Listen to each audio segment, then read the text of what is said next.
Hello বন্ধুরা, আমি বাবান আর তোমাদেরকে দার্জিলিং সিরিজের নতুন একটা ভিডিওতে স্বাগত। এর আগে আমি দার্জিলিংয়ের 4টে সিরিজ আপলোড করেছিলাম।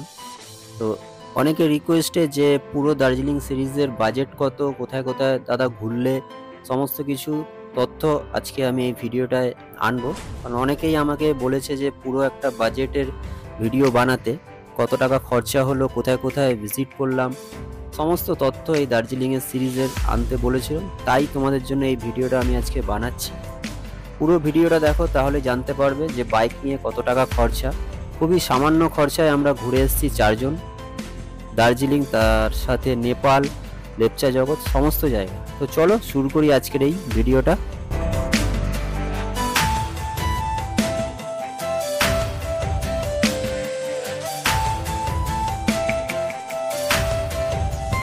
গুড মর্নিং সবাইকে। আমি বাবার নতুন একটা ট্রিপে আবার বেরিয়ে পড়লাম। তো একটু লেট হয়ে গেছে, এখন মায়ের মন্দিরের পাশ দিয়ে বেরোচ্ছি। 4:57, 4:30 বেরোনোর কথা। 4:30 নাগাদ বেরিয়ে আমরা দিল্লি রোড ধরে হয়ে সোজা ঈশ্বরগুপ্ত সেতু হয়ে কল্যাণী দিয়ে আমরা এসে উঠলাম ন্যাশনাল 12। তো এবার একটু তোমাদের আলাপ করে দিই কে কে আছে আর কি কি গাড়ি নিয়ে আছে। তো আমার সামনে রয়েছে সায়ন, তার এক্সট্রিম 160 ফ্রম বারাসাত। রঞ্জন আমার সামনে রয়েছে, সামনে যে গাড়িটা দেখতে পাচ্ছ Ranjan FZ version 4, Ranjan from Nabanna Howrah. আর তার সামনে রয়েছে আমাদের 160 সানু ফ্রম নৈহাটি। তো এই 4জন আমরা যাচ্ছি, আমাদের গ্রুপ রাইড চলছে। এখানে একজন, পেছনে একজন রয়েছে। মারাত্মক লেভেলের একটা অ্যাডভেঞ্চার হচ্ছে এখনও পর্যন্ত। ভার্সন 4 আমাদের সামনে রয়েছে, আমি মিডিলে ঢুকে গেলাম। এখন ন্যাশনাল 12 ধরে আমরা আস্তে আস্তে মালদা মুর্শিদাবাদ টপকে আমরা সোজা এসে উঠলাম ফারাক্কা। এই সেই ফারাক্কা। তো ফাইনালি ঢুকছি এখন ফারাক্কা। এ রয়েছে ফারাক্কা ব্যারেজ। ভালো, আমাদের ট্রেন দেখতে পেয়ে গেলাম। মালগাড়ি যদিও হয়, বাট ট্রেন তো। এইটা চিন্তা করছিলাম যে ফারাক্কাতে ট্রেন গেলে বেশ ভালো হতো, ক্যামেরায় ক্যাপচার করবো। আর সেই আশাটাও মিটলো আজকে।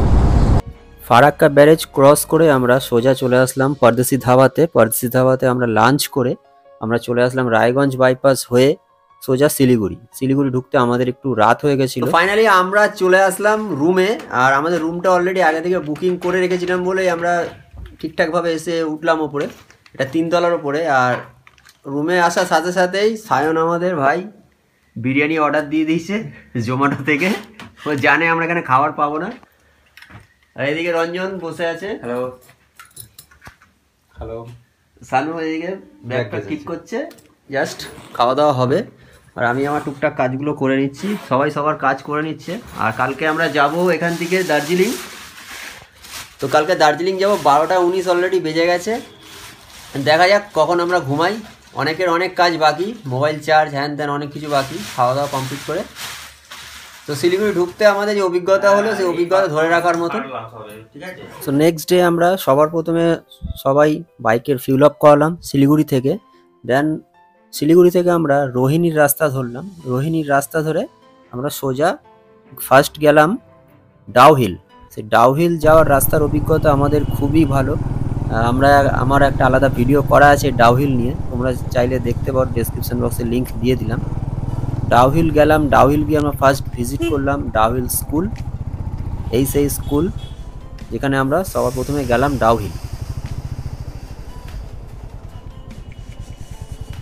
এই রয়েছে ডাউহিলের স্কুলটা, এইটাই।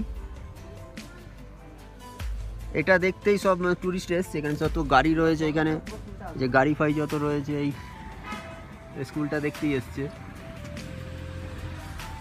দার্জিলিংয়ের দিকে রোদ্দুর উঠেছে হালকা, ঘড়িতে সময় এখন 4:28, কিন্তু ঠান্ডা প্রচুর আছে এখানে। ডাউহিল ছেড়ে আমরা এবারে সোজা চলে যাব দার্জিলিংয়ের দিকে। ডাউহিল থেকে নেমে গেলাম এবার।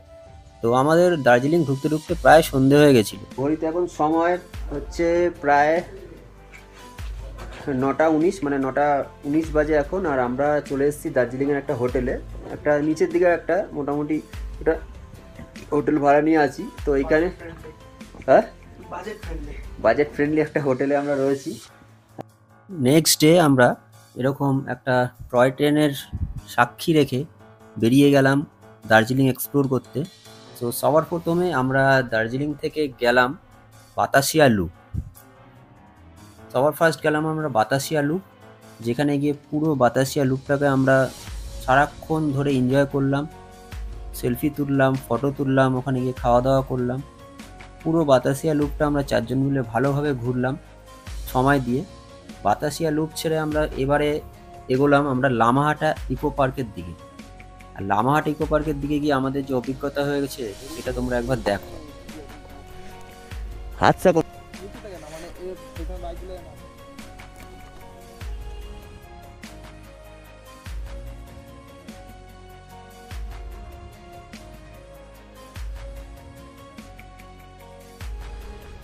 এটাতে জঙ্গলের মিডিলে একবার যাই দেখি। বাপরে বাপ, ওটা সিঁড়ি হলে ভালো হতো। এই যে রাস্তাটা এরকম, এই রাস্তা দিও। কোথায় গো? হ্যাঁ, কোথায় ওরা? নামবো কিভাবে এখান দিয়ে?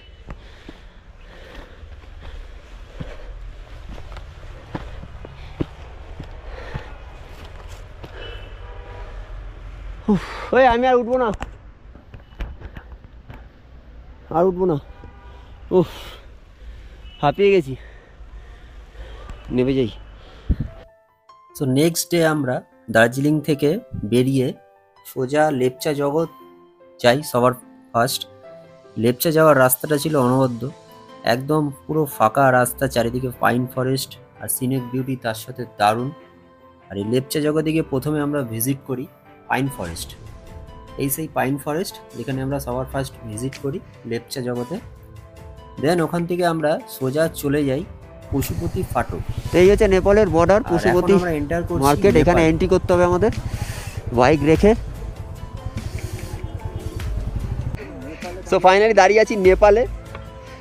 নেপালের একটা ভিউ পয়েন্ট, এখান থেকে জাস্ট কুয়াশার জন্য বোঝা যাচ্ছে না কিছু, জাস্ট তলায় এই যে পেছনে পাহাড়, আর এখান দিয়ে পুরো এই রাস্তাটাতে আমরা আসলাম, এসে এই একটা ভিউ পয়েন্টে দাঁড়ালাম। আর এদিকে রঞ্জনেরা সব রয়েছে, বসছে সায়ন, ছবি টবি তুলবো। আমরা এখন নেপালে রয়েছি, আমাদের মানে ইন্টারন্যাশনাল রাইডও হয়ে যাচ্ছে সাথে সাথে, আর গাল ঠাল পুরো লাল হয়ে যাচ্ছে, এতটাই ঠান্ডা। আচ্ছা, নেপালি একটা বাড়ি দেখাচ্ছি তোমাদেরকে, আমাদের পেছনে রয়েছে। এই যে কত সুন্দর বাড়ির কালারটা দেখো। আর এখানে সব বাড়িগুলো একটু অন্য ধরনের। এই যে বাড়িটা দেখো, এটা একটা বাড়ি, এটা কোনো হোটেল বা হোমস্টে না, মানে ঘর এগুলো মানুষের, বেশ ছিমছাম পরিষ্কার পরিচ্ছন্ন। এখানে একটা, তো এবার এখান থেকে আমরা পশুপতি মার্কেট যাব। পশুপতি মার্কেট গিয়ে ওখানে একটু ঘুরবো, ঘুরে দেন তারপরে আবার বেরিয়ে যাব। টাইম খুবই কম আমাদের কাছে।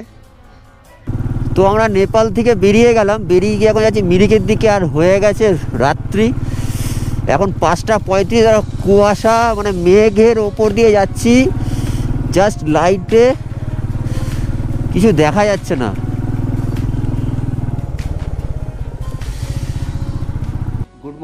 গুড মর্নিং ফ্রম নতুন একটা অফবিট নাকাপানি। তো আমরা গতকাল দার্জিলিং থেকে বেরিয়ে লেপচা হয়ে সীমানা ভিউ পয়েন্ট হয়ে নেপাল হয়ে নেপালের পশুপতি মার্কেট ঘুরে আমরা নেপাল থেকে ঘুরে সোজা এসছি নাকাপানি হোমস্টেতে। এখানে একটা হোমস্টে আছে, নতুন একটা অফবিট জায়গা। আমরা মিরিক যাবো ঠিক করেছিলাম, মিরিকে আর আমরা যেতে পারি, রাত হয়ে গেছে। রাত্রে আমরা টুকটাক রাইড করে যা হোক করে চলে এসেছি নাকাপানি, একটা অফবিট ডেস্টিনেশনে। তো এখান থেকে এবার আমরা বেরিয়ে যাব, আমরা যাব মিরিক লেক। মিরিকের কিছু সাইট সিন আছে, ওইগুলো ঘুরে দেন নিচে নামবো। কোথায় স্টে করি আজকে সেটা তোমাদেরকে পরে দেখাচ্ছি। এখানে এখন রয়েছি, এখানে এখন এনজয়টা করে নিই যতক্ষণ আছি, কারণ আজকের ওয়েদারটা ভীষণ সুন্দর। এখান থেকে সত্যি যেতে ইচ্ছা করছে না, রোদ্দুরটা দারুণ লাগছে। নাকাপানি থেকে আমরা 4 জনে বেরিয়ে সবার প্রথমে আসলাম মিরিক চা বাগান, মিরিক লেক, আরও মিরিকের নানান ভিউ পয়েন্ট। সারাদিন আমরা মিরিকে কাটালাম। মিরিকে খাওয়া দাওয়া করে আমরা চলে আসলাম নিচের দিকে। আমরা শিলিগুড়ি আর যাইনি, আমরা সোজা চলে আসলাম হাইওয়ে ধরে একদম আমাদের কলকাতা। সারা রাত রাইড করে আমরা চলে আসলাম কলকাতা। এই সারা রাত রাইড করার অভিজ্ঞতা আমি আমার ভিডিওতে দিয়েছি, একটা লাস্ট পার্ট যেটা রয়েছে দার্জিলিংয়ে, সেটাতে তোমরা দেখতে পাবে। আর এই পুরো জার্নির ভিডিওটা তোমাদের কেমন লাগলো কমেন্ট করে অবশ্যই জানাও। ভালো লাগলে একটা লাইক করে দাও, আর যারা এই চ্যানেলে নতুন এসছো তারা অবশ্যই চ্যানেলটাকে সাবস্ক্রাইব করো। আর সম্পূর্ণ তথ্য আমার ডেসক্রিপশন বক্সে দেওয়া থাকবে, যে আমাদের কত টাকা বাজেটে আমরা ঘুরলাম, কত টাকা লাগলো আমাদের, কোন কোন হোটেলে আমরা ছিলাম, কোন কোন জায়গা ভিজিট করলাম। তো চলো টাটা, তাহলে আজকে দেখা হচ্ছে আবার এরকম কিছু ইনফরমেটিভ ভিডিও নিয়ে পরবর্তী সময়। তো চলো টাটা।